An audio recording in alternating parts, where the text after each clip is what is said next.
Hello, gentle listener, and welcome to Nocturnal Transmissions, the fortnightly podcast that brings you dark tales, both old and new, performed by your humble narrator, Kristin Holland. Before we slide into the murky depths of this episode's featured literary abomination, Nocturnal Transmissions has an announcement just for our non-Patreon subscribed friends of the podcast. I'm afraid our Patreon patrons found out about this quite some time ago, but we're going to bring you up to speed, as it were. The Nocturnal Transmissions podcast now has a merchandise store. Yes, gentle listener, you are now able to adorn yourself in Nocturnal Transmissions apparel and surround yourself with all manner of tact. If you desire a Nocturnal Transmissions t-shirt or hoodie, a sticker or wall clock, drink bottle or shower curtain, for goodness sake, it's all available in our Redbubble store. Just type redbubble.com into your browser, or click on the merchandise link on our website's homepage, nocturnaltransmissions.com.au, and start shopping. However, as I mentioned to our beloved patrons last year, please don't make purchases as a way of supporting the show. Almost all of the proceeds go to the sinister Redbubble Empire. This merch store is merely a means of generating fun, not cash. Make your purchases wisely, but as with everything in life, not too wisely. Speaking of wisdom, these wise people have recently joined the ranks of our Patreon subscribers and now have access to all of our subscriber-exclusive stories. These new acolytes are 69_Beans. Hello, 69 Beans. Cody Douglas. Hello, Cody. Manday Brown. Welcome, Manday. Lewis. Hello, Lewis. And Nick Douglas, formerly a minion, now a fully fledged acolyte. All right, that takes care of all our housekeeping. Let's get to the unpleasantness. After all, that's what we're here for. Nocturnal Transmissions is proud to present Stew Britannia by Lyman Graves.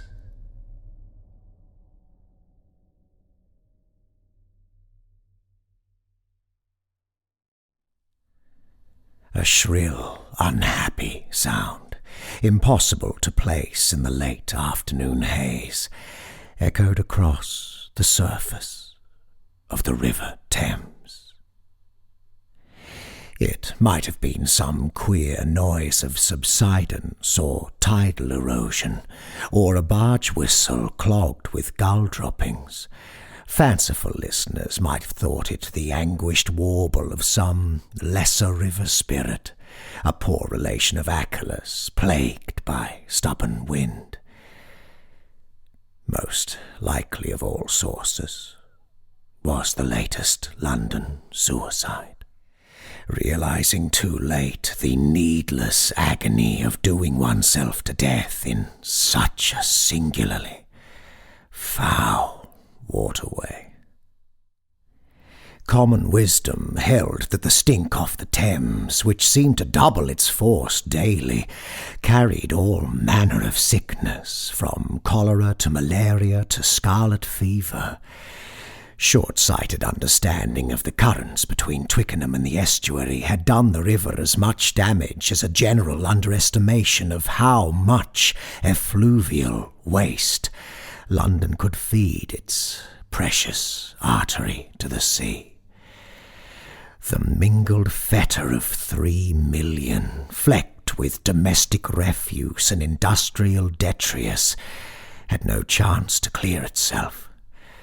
Meanwhile, the prevailing miasma theory bred wrong-headed notions that merely straining out solid pollutants rendered river water wholesome enough to replenish the body against disease.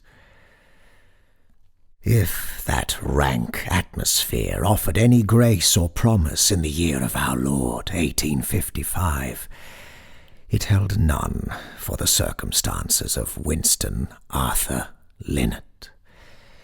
Brooding in the nearly vacant study of his home, a short amble from the Bermondsey quayside, Winston felt equal to no more than the slumped posture of a toad. This, coupled with his jaundiced pallor, gave him the aspect of a sideshow curiosity which had outgrown and shattered its preserving jar. The river tides had come 6 inches higher every day for a fortnight. No explanation was evident, but it left dwellings in the district ever more damp and mouldy. Rubbish and human filth littered the streets, with no means of disposal short of shovelling the mess furtively back into the dirty wash. Living in such conditions brought the persistent dread of contracting some pernicious malady, no matter what one did. Winston had taken stern measures to avoid the pitfalls of drink and insidious venereal rot. Such lessons had come, albeit perversely, from a paternal example. His father, the Reverend Arthur Linnet, had formed a unique wrinkle in the city's religious tapestry, a Congregationalist minister of no fixed abode.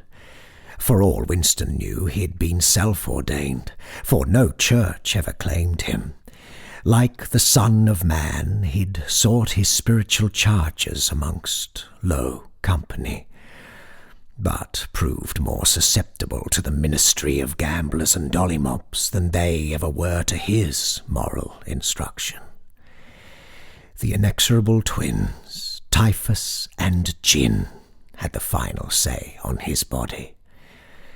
What seedy harbour had received his soul concerned neither his dissolute flock nor his only son. Winston's mother had no occasion to offer comment or a more favourable example. According to his father, she'd been run down in the street by a panicked horse. No more than this had Winston ever persuaded the old man to say on the matter. Lately it seemed that worse contagions than those foretold in the dire sermons of Winston's childhood were creeping in at his doors and windows. He'd taken to soaking his curtains in a strong solution of lime chloride, on the logical foundation that killing the odour killed the danger of infection. He'd amassed a curiously large supply of the astringent compound through a variety of subtle means. As a shipbroker's clerk, later elevated to junior partner in the firm, he knew something of volatile chemicals and their uses. Thanks to Parliament's eventual concessions to the working anatomist offering the corpses of the poorhouse dead for general study, Winston had narrowly missed the chance of trying the grimy grave robber's trade. Still, in his daily duties and nightly watches about his employer's warehouses from the very start of his career, he had observed as many bodies concealed or hastily offloaded as any proper resurrectionist. Winston had long nursed an ambition to win renown and local standing after his own fashion. In professional life, he'd managed to support himself in the absence of dependence and in relative anonymity. But beyond a fixed point of subsistence, his fortunes never flowed but spun in maddening flux, like the Jetsoman runoff which seemed at last to have bunged up London's ducts for good. His particular street had been one of those in Bermondsey to enjoy a temporary elevation of status between the ravages of the Great Fire and the creeping rot of modern industry. The ambitious row of houses, of which he occupied the westernmost but one, suddenly stood between an acrid tannery and the coal-belching chimneys of St. Cuthbert's workhouse. A certain alleyway passing beneath Winston's bedroom window, built a fraction wider than others near it, had become a favourite path for carriers of refuse. At any time of day one might scent a butcher's boy carting a barrowful of offal and bones, an emaciated sweep bearing pots of creosote he'd somehow kept out of his lungs, or perhaps a dour-faced maid balancing columns of sloshing chamber pots, all bound for the riverside. In short, the false and short-lived ennoblement of Winston's chosen dwelling mirrored his own capricious fortunes. He had just managed to purchase and begin furnishing it before the stagnation of his trade compelled him to sell all but a few chairs again. He would not for any ransom return to the squalor of Lambeth doss-houses where he'd formed and educated his young manhood. Yet he sometimes recalled those pox-riddled cut-throat dens with a shocking degree of wistfulness. If not cleaner or safer than his great lime-stinking albatross of a home, at least they had been farther from the poisoned miasma wafting off dirty Father Thames. That feculent old shite. Pacing the study now to avoid being crushed under the weight of his reflections, he stopped to listen and caught a faint bubble or trickle as of a pastoral stream. Striding heavily into the front hall, he spied a narrow brown street rivulet creeping under his front door. It was the work of several minutes to gather a large vessel of his bitter solution and heavy brush, its bristles already bleached a dozen times over from the chore. Like a modern Moses, he painted the lintel and door frame with streaks of lime chloride. For good measure, he poured long streams at the base of each wall until his bucketful ran dry. Lifted partly out of his sober senses by the brash fumes travelling up his cavities, he hummed an air half-remembered from his youth. Whether the tune came from Sunday worship or had drifted through a public-house window where a boy stood waiting for his father's reappearance, Winston was in no state to recall. Thoughts of a bygone London mixed and obtruded into the grim present, which pulsed about his ears and up his nose in febrile putrescence. Beyond his door, most of England seemed to enjoy the complacency of a monarch whom no servant dares inform that some miscreant shat down the royal well. In Whitehall, the ugly business of the Crimean War had been sufficient to oust the Earl of Aberdeen. Now Lord Palmerston thundered and flailed in the hope that some sensible resolution might shake loose. Battalions of valiant men and boys were away being slaughtered for the devil knew how much longer, with nobody left home to look after their women. As if the horror of battle were not hard enough, may they never pause to reflect on the lot of their wives and daughters at home, entrusted to the tender care of society. Times changed, but never enough to improve the Londoner's lot with any lasting effect. One had only to row to the outflow pipe nearest Downing Street to see what came down the No. 10 privy, and guess the colour of Lord Palmerston's dinner. The Jews were about in greater numbers than ever, opening their own colleges right in town. And what race of humanity had attracted more ill luck in its fitful ascensions? Winston had heard that the Lord Mayor himself was a Hebrew. Typical, he thought. The modern era permitted plenty of nesting room for old evils and ill-begotten chimeras to endure. Last winter the newspapers had reported, on the word of drunken Devonshire farmers, that Satan rambled in the flesh over Dartmoor and through Exeter, scorching black hoof-prints on the very snow.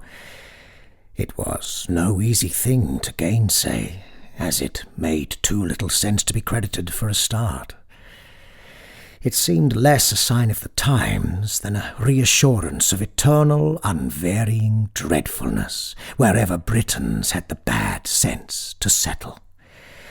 Word in the popular press held that Australia would finally be left to itself, like a gang of lunatics appointed the governing board of their own hospital to run it as they liked.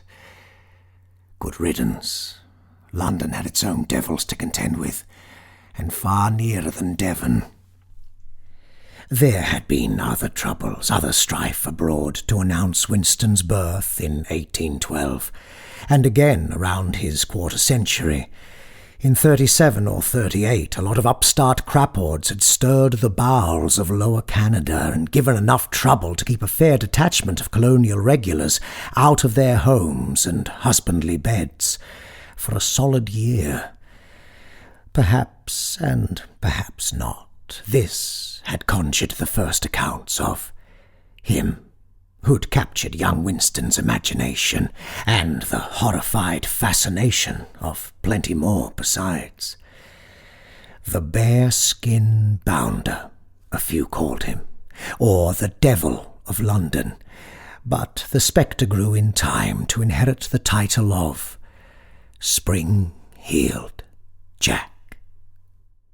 Never apprehended, never even cornered, he capered up alley and down common as free as the town's noxious air.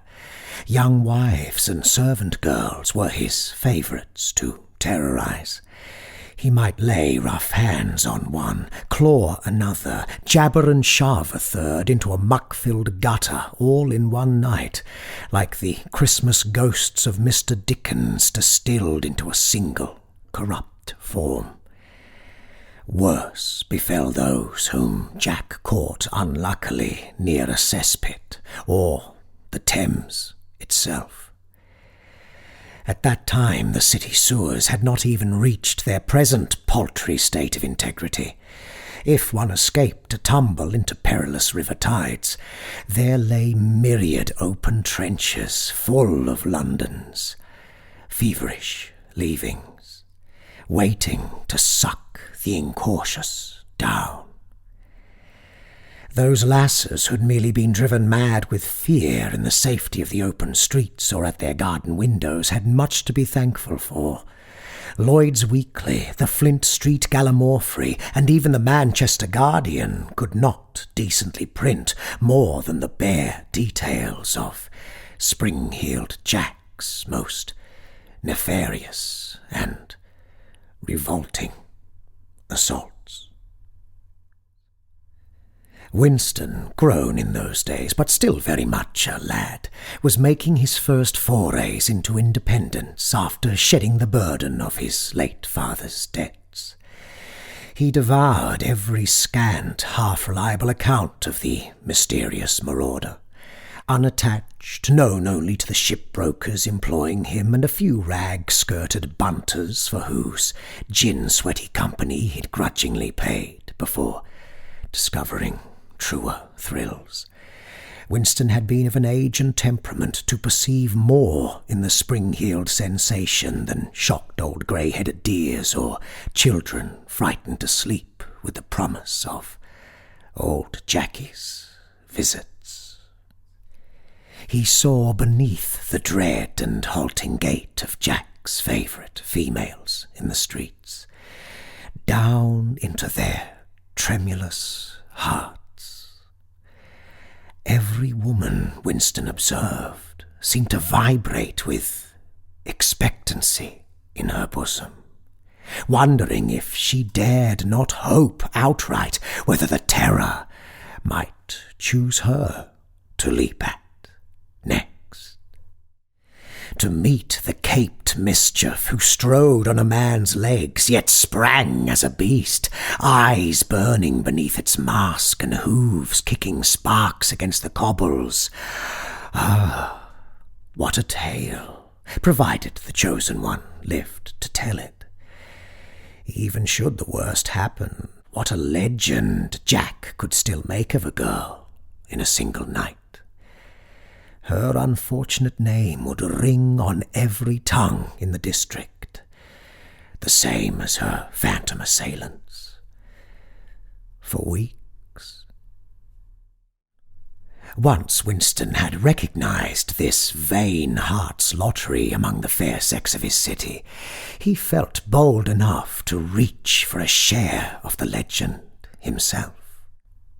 Common rumours of spring-heeled Jack included sightings in several places at once. At the height of public frenzy, and even once reports of the, so to say, original Jack abated, Winston found it a simple matter to don his own rudely fashioned oilskin cowl in pursuit of midnight exploits. As a second, and evidently second-rate, incarnation of spring-heeled Jack, Winston had never succeeded in teasing public fancy. Romantic infamy eluded him. Women recoiled from his ungainly, shambling approach in disgust.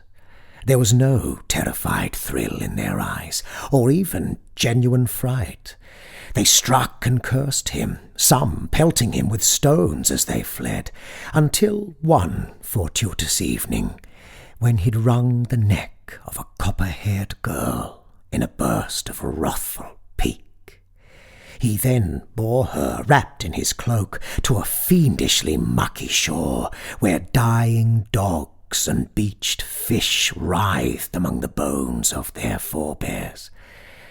Just before tipping her into the water, he observed with prickling excitement that the girl clung to life, batting at him with her frail palms.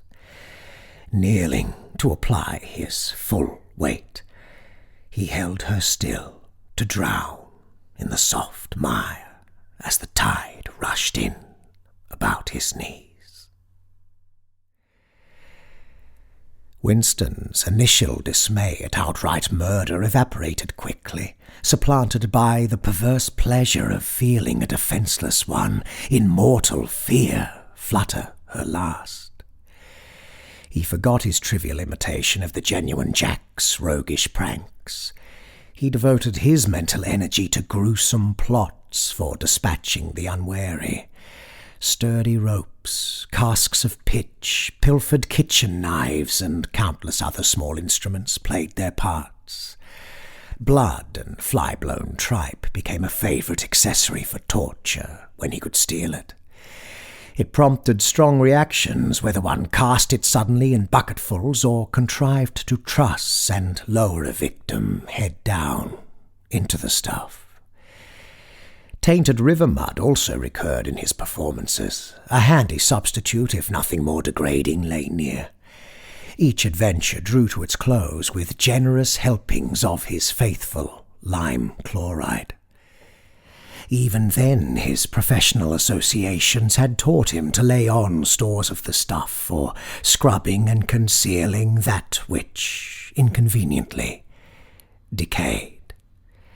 Seldom did he apply it raw to a living person, but close timing had demanded it on occasion. Whatever the climax of the night's drama, each principal player took her last bow, enfolded in the breast of the river. It was only the outbreak of cholera in London and the subsequent decline in pedestrian traffic that curtailed Winston's initial bounty of ready victims. Since then he'd managed to revive his fearsome pastime on only a few occasions each year. When the season came, he'd always made time to visit Bartholomew Fair. He relished moving unnoticed among the revellers, to catch the scent of jubilation on fresh-faced, perspiring girls, choosing at his leisure which he'd introduce to his private style of festival-making. The wild, indecent carousal of recent years had prompted official talk of stopping the fair. Winston should have liked one more prowl among the merry throngs in Smithfield Market, but even should the festivities be granted a final turn, Winston judged himself too sickly of late to enjoy it much. Early summer had come on hotter than ever in local memory, giving the rancid Thames more potency as it washed in and out at increasing depth. High tide had passed low flood stage, and the river seemed not to have voided even a minimal portion of dross and excrement into the North Sea. It swelled and eddied, increasingly noisome to signal the growing peril to public health. Many days had passed in which Winston, his countenance yellowed and waxy from the toxic miasma, felt more stench than man. Having mostly retired from his frustrated big at folk legend status, he'd never imagined how essential a goodly stock of lime chloride would prove to his existence even now. With measured strokes he painted the caustic fluid in bleaching spirals over the walls and floors of the house. The searing antiseptic fumes could barely cover the steady advance of wastewater. The Thames had found its way into the street once more. The skirting boards at floor level felt as damp and soft against his brush as half-rotted pumpkin flesh. With the main rooms as saturated as he could make them, Winston stepped into the lavatory. This was not on any account to relieve himself, but to fetch his overcoat from a stone trough where it had soaked for a night and a day in that most utilitarian of chemical solutions. Wrapping himself tightly, he felt burning welts rise on his neck, wrists, and other exposed flesh before a minute had passed. He could not have smelled a house on fire over the sharp reek of his garment. Even so, he was conscious of earth-coloured sludge pouring not only beneath his doors, but over the lower window-sills. He waded among his floating possessions through the dining room, and threw wide the first door he saw. Unspeakable masses of excreta rafted about him in the street. He'd not gone 10 steps in search of dry ground when he tripped on something rigid and sharp. It felt like a barrel stave, although it seemed to have snared him with the angry force of a grasping hand. An ancient cowpat, a broken oil lamp, and a short vertebral column of unknown species drifted past his face before he could regain his footing. He scanned in vain for signs of life in the rapidly rising floodwaters. Evidently his fall had disoriented him, for as he turned again in what he took for the direction of the High Street, his path gave way beneath him. Whether in mere confusion or drawn by dark fate, he had blundered straight into the Thames. Immersed, he spun and sank. His drenched coat drew him down rapidly through the viscous liquid. Near the river bottom he collided with a drifting skeleton, and whilst fighting to free himself, he felt the spindly arms twist about him. As the dead thing seemed to nestle him against its brittle frame, he ceased his thrashing. The remains were too large for a child, to be sure, but rather fit the dimensions of a comely young lady. Winston's waning faculties painted billowing auburn tresses, where once they must have rooted in the grit-polished crown of the skull. He knew she had come to repent for her shuddering rejections of his overtures. Together they twirled in a long-denied dance. Peering through the stirred sediment, Winston perceived more of London's drowned and slaughtered. Many of them bore the faces of his victims, and the lot of them encircled him like a pod of mermaids, with soft, enticing ululations on their fleshless lips. Winston would have been content to stay and finish the dance, giving each partner a genteel spin until the diminished breath in him played out. However, at that moment some disturbance parted the thickest of the filth and afforded a glimpse of the massive, writhing thing beneath and partly surrounding their sprightly company. Great stalks of tissue whipped and gyrated, powerful enough to shift the currents at will. Rings of beaked and bladdered mouths pumped water in furious cross-jets upstream, overruling the tidal pull. Bulbous, prehensile tumours blocked the city's few working drains like organ stops. Finally, a single great eye fell upon Winston, its hooded orb not large enough to top St. Paul's Cathedral, as future legends would no doubt proclaim, yet it might have nested comfortably over the apse of St. John's Chapel in the White Tower. Moments ago it would have seemed that nothing could shock Winston off death's euphoric threshold. Nonetheless, he found himself an instant later kicking beyond all natural strength against the water's embrace. He wriggled from his overcoat and clawed toward the uncannily dim sunlight overhead until his face broke the surface, gasping for breath. He came up short with a gagging shriek as a soft clod of vile matter bobbed into his mouth. He did not permit himself to think of what he knew it must be. A forceful pull at his ankle arrested Winston's floundering. It was not as before in the street. What gripped him now was too ropey and muscled for a stray barrel hoop. It coiled smoothly past his knee and constricted on the upper thigh, crushing his femur as it dragged him back below. The sediment and debris were agitated in such a manner that Winston's burning, swollen eyes took in far more than on his previous descent.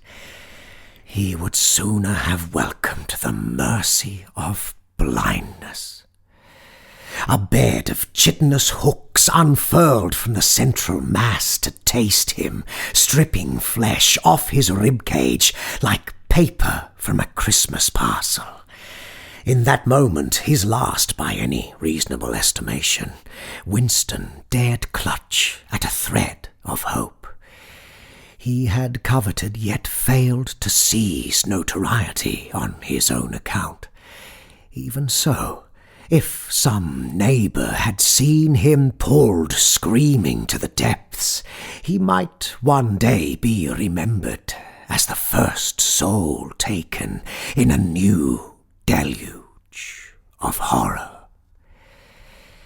He sensed more than saw a score of new-birthed abominations fed on his fear and emptying blood, pull free from the ribbed walls of the mother monstrosity as wide as the riverbed.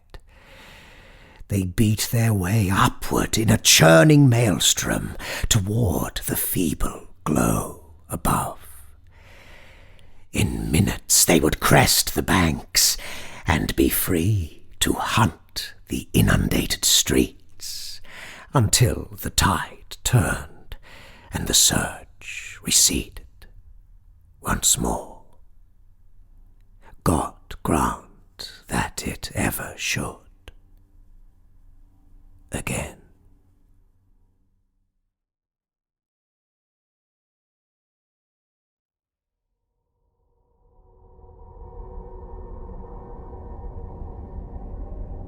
Stew Britannia by Lyman Graves. Lyman Graves hails from East Texas, where he manages to coexist with the ubiquitous urban pests. By all accounts, he has published fiction with Swamp Ape Review, Grotesque Quarterly Magazine, and The Great Void.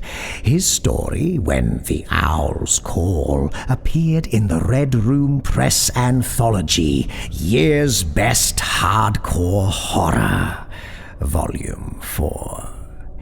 If you'd like to find out more about Mr. Graves, just visit the Featured Authors section of our website, nocturnaltransmissions.com.au. This episode was brought to you with the generous assistance of our Patreon subscribers. A particular thank you goes out to our esteemed cohorts: Stephanie Soloka, J.B., Rachel Brown, Adam, Shell, Alicia Townsend, Chris McCauley, Alex Brewis, Sam Bell, Robert Troy Hampton Peterson, Evan Dooley, Michael Wood, and Z.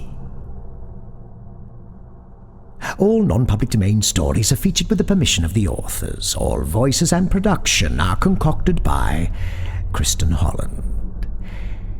Until next time, as always, watch the skies, fear the dark, and don't trust anyone, especially yourself. Oh, and be sure to protect yourself from the forces of evil by wearing an official article of apparel from the Nocturnal Transmissions Redbubble store. If your budget permits, of course. Good night, gentle listener.